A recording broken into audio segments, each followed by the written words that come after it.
Pernah enggak kita set goal, kita mau sedalam apa dengan Tuhan, sedekat apa, seakrab apa dengan Tuhan? Ada enggak goalnya itu? How many people yang berdiri seperti Hagar, yang berkata, I cannot stand, aku enggak bisa melihat generasi ini mati. Jangan berhenti, jangan menyerah, tetap berdiri bagi generasi ini apapun yang terjadi. Jangan hilang harapan. Allah tetap bisa bekerja meskipun suatu saat kita keluar dari rencana Allah semua.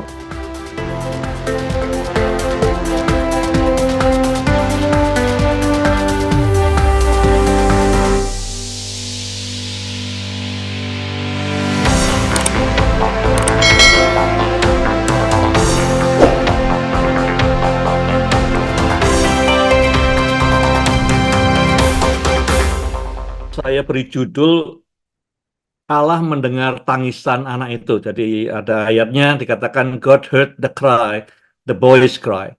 Kenapa ini penting? Ini yang ingin saya sampaikan. Kenapa kok ayat ini begitu penting? Pernah nggak kita set goal high enough? Men-set goal apa? Bukan goal dalam arti proyek, goal dalam arti pertumbuhan jemaat, goal dalam arti revenue, ya, goal dalam arti dollars, tapi goal dalam arti hubungan kita dengan Tuhan. Itu luar biasa. Pernah enggak kita set goal, kita mau sedalam apa dengan Tuhan, sedekat apa, seakrab apa dengan Tuhan. Ada enggak goalnya itu? Kalau dirangkumkan tentang Kejadian 22, judulnya adalah tes atau ujian untuk godly leaders. Ya, ujian untuk godly leaders. Pertanyaan saya, kenapa Tuhan perlu uji segala macam? Ya, supaya kita semua bisa belajar. Yang diuji itu kan nggak semuanya, tapi yang penting-penting. Kalau bisa, misalnya yang lain-lain mungkin kompetensinya nggak sepenting yang 4 ini. Penting untuk diingat. Kenapa 4 ini penting dalam ujiannya Abraham? Karena itu juga penting buat kita. Jadi 4 hal ini pasang di tembok gitu ya. Pertama yang dites adalah soal stewardship atau ujian kepemilikan. Jadi apakah apa yang kita pegang di tangan kita, hidup kita, waktu kita, kepandaian kita, network kita, apa termasuk anak ya, dan semua berkat yang kita terima, apakah itu punya kita atau punya Tuhan? Itu menentukan sekali ujian yang paling penting ini. Soal stewardship, soal kepemilikan. Ini harus diputuskan. Nah, kalau kita tahu itu semua punya Tuhan, ya enggak berat seperti Abraham. Tapi kalau kita merasa itu punya saya, ya cukup berat. Kita harus percaya bahwa apapun yang Tuhan sampaikan ke kita, Tuhan minta itu for our best interest. Tuhan mengasihi kita. Jadi apapun kelihatannya berat, tapi kita harus ingat apa yang Tuhan mau itu sesungguhnya tidak pernah untuk merugikan kita. Semua untuk our best interest, yang terbaik buat kita. Nomor 2, test of priority. Ya. Jadi semua keberhasilan kepemimpinan, ya, impact itu karena pemimpin bisa menyusun prioritas dengan benar. Kalau prioritasnya kebalik-balik, repot. Nomor 1 tentu Allah, Tuhan, hubungan kita dengan Dia. Nomor 2 adalah suami atau istri. Nomor 3 baru anak. Nomor 4 baru pelayanan. Nomor 5 baru kerjaan dan seterusnya. Kalau ini kebalik-balik, ya. Jadi Tuhan ingin lihat prioritasnya buat Abraham siapa? Ishak, Sarah, atau Tuhan? Ya. Jadi tes nomor 2, prioritas. Kalau prioritasnya kebalik-balik, hidup kita kacau. Jadi nomor 1, soal kepemilikan. Apa yang kita punya, kepandaian, gelar, bahkan teman, keluarga, semua itu anugerah Tuhan. Ya. Yang kedua, prioritas kita dites. Prioritas Abraham dites. Nomor 3 adalah masalah mempercayakan hidup. trusting. Percaya Tuhan, it's one thing. Ya, mempercaya pada Tuhan itu satu hal tersendiri. Tapi mempercayakan hidup saudara pada Tuhan, itu hal lain lagi. Banyak orang, iblis pun percaya Tuhan. Tapi mempercayakan hidup pada Tuhan, karena tahu Tuhan itu mengasihi kita selalu for our best interest, untuk kebaikan kita. Jadi yang ketiga yang mau dites dalam Abraham adalah berani tidak mempercayakan hidup pada Tuhan. Bukan cuma percaya, tapi mempercayakan hidup. Yang nomor 4 adalah test of reference. Dikatakan ujungnya Tuhan mau lihat apa? Dia ternyata puas karena lihat Abraham ini takut akan Tuhan. Reference, ya, ada takutnya. Kadang-kadang saya ada hamba Tuhan, ada anak Tuhan yang ngomong sembarangan seakan-akan Tuhan tidak ada. Tidak ada takutnya sama Tuhan. Ya, anak Tuhan. Jadi yang Tuhan ingin lihat takut, bukan takut lari, tapi takut karena hormat, karena respect. Ini 4 hal penting menurut saya dari ujiannya Abraham yang kita perlu garis bawahi. Yang perlu kita tempel di tembok dan kita cek. Yang Tuhan katakan ini core-nya 4 hal tes buat godly leadership. 1, stewardship, kepemilikan. 2, prioritas kita. 3, berani mempercayakan diri pada Tuhan apa tidak. Yang keempat, apakah ada takut akan Tuhan dalam hidup kita. Nah, saya masuk ke topik yang terakhir, topik penutup, bicara tentang Hagar. Banyak orang Kristen antipati sama Hagar karena dia dianggapnya ya budak dari Mesir.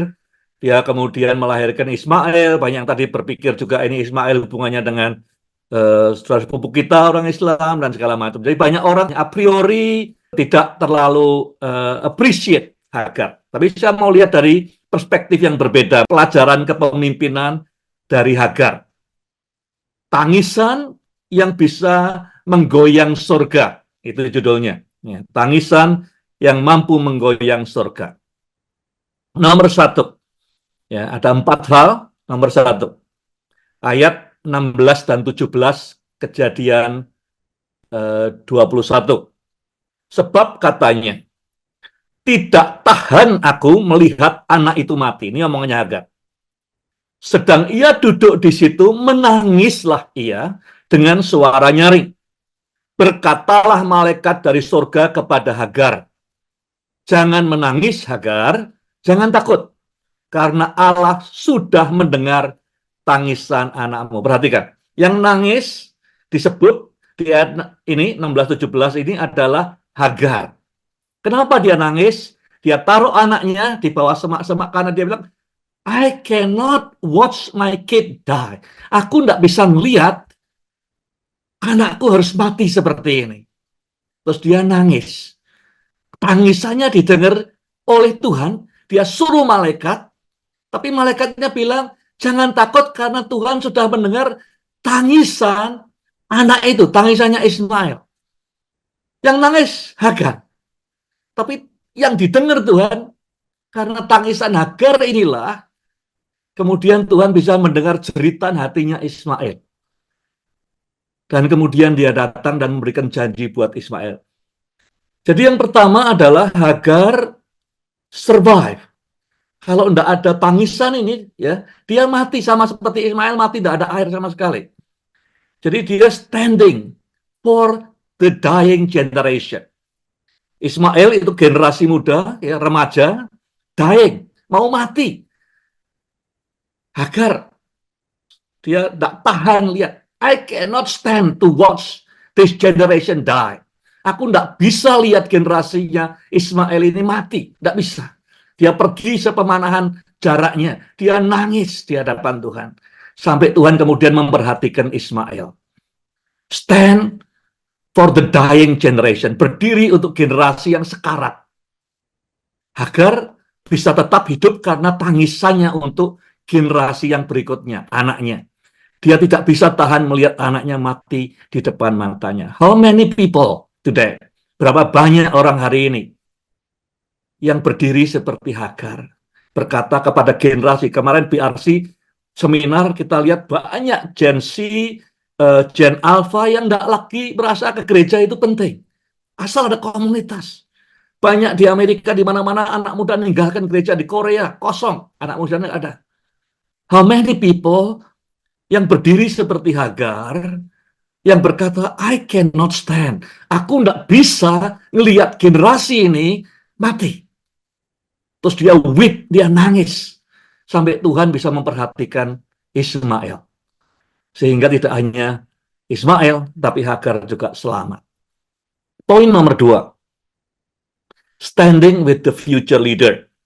Kemudian di ayat berikutnya, Kejadian 21 ayat 18, dikatakan, arise.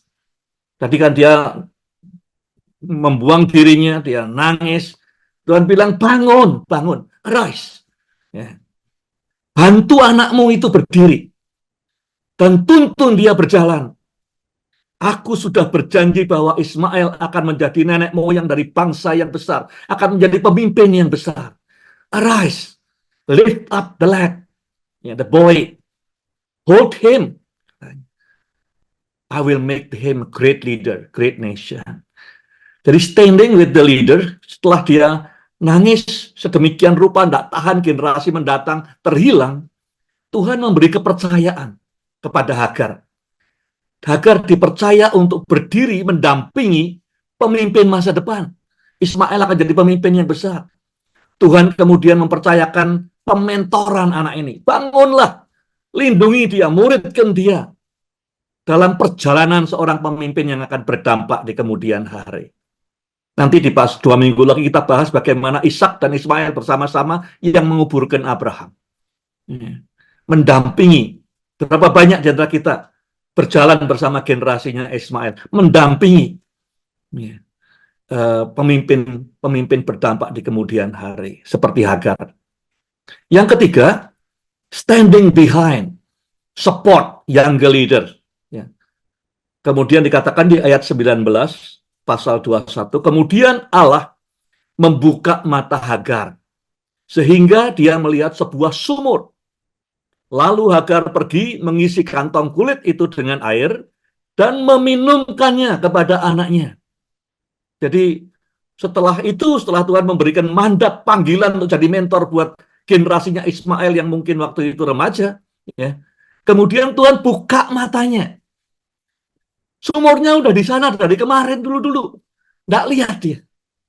Tapi setelah dia dipanggil Tuhan, ada panggilan, ada visi nyetak pemimpin besar, kemudian matanya terbuka, ada resources di tempat yang seharusnya di padang pasir mana ada air seperti itu. Ya. Tapi ada. Kadang-kadang kita nunggu dalam kita cari resources sana, resources sini. Munculnya adalah setelah satu tangisan, yang kedua diberi kepercayaan mendampingi, menjadi mentor. Ketika matanya dibuka, ada resources untuk mendukung generasi mendatang. Kalau sudah diberi hati oleh Tuhan untuk mendukung generasi mendatang, mencetak pemimpin ke depan, bersyukur. Belajar dari Hagar, ya ambil air, dipenuhi tempat air, dikasih minum kepada Ismail supaya bisa jalan, dituntun, ya, dilindungi, dimuridkan.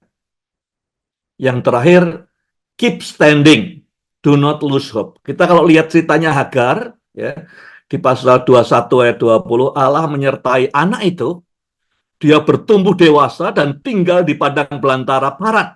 Ismail menjadi seorang pemanah yang sangat terlatih. Kalau kita baca kitab ceritanya Hagar, kita selalu khotbahnya adalah ini adalah salah jalan gitu kan. Ya, harusnya Sarah enggak nganjurin Hagar jadi istri Abraham, harusnya Sarah tetap setia nunggu terus dan beriman.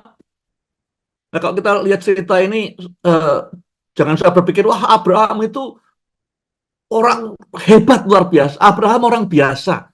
Bikin salah berkali-kali, kita belajar minggu yang lalu. Sarah bikin salah, Hagar juga bikin salah. Tapi bisa dipakai Tuhan luar biasa. Saudara pun dan saya pun bikin salah. Tapi bisa dipakai Tuhan. Ya. Jadi kalau kita lihat ceritanya Hagar, ini kadang-kadang kita pikir harusnya kan enggak begini. Harusnya Sarah itu beriman, enggak ada. Hagar itu kayak kesalahan. Tapi kalau kita lihat ini yang terjadi di pasal 21-20, bahkan ya, kita tetap harus berdiri. Kayaknya ceritanya itu salah. Plannya off gitu, kayak keluar dari rel. Hagar ceritanya itu kayak keluar dari rel sedikit gitu. Jangan berhenti, jangan menyerah. Tetap berdiri bagi generasi generasi ini apapun yang terjadi, jangan hilang harapan. Allah tetap bisa bekerja.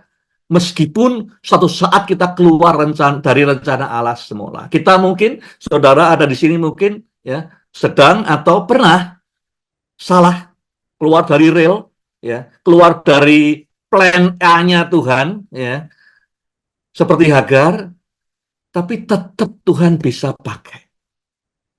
Ya, menghasilkan pemimpin besar, menghasilkan bangsa yang besar. Jadi apapun yang saya alami kalau berbalik kepada Tuhan, nangis untuk generasi mendatang. Pernah salah, pernah dosa, kembali ke Tuhan. Keluar dari rel, kembali ke Tuhan. Tuhan tetap bekerja. Dia tetap berkati Ismail jadi pemimpin yang berdampak ke depan.